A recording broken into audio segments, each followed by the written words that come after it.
Oh, yan guys. Eto guys, Toolbox Greenfield.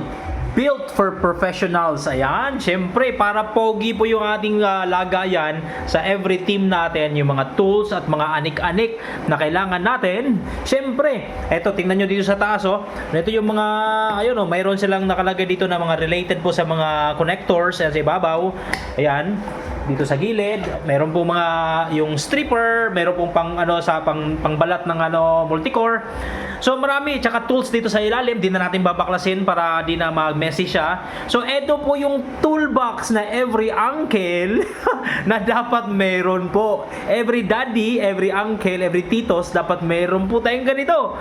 Alam nyo bakit? Aside from professional look, organized po yung ating mga gamit, di ba? Okay? So poging-pogi guys, ayan. So etong toolbox na to, every team natin, every sasakyan, every unit is meron ding tig-iisang set ng tools at saka toolbox. Ayan, organized at saka for inventory at saka audit purposes sa mga gamit natin, organized po tayo guys. Ayan. So ang link po na ito kapatid, ilalagay po natin sa header at comment section para po mga uncle at kapatid natin dyan, makabili na kayo.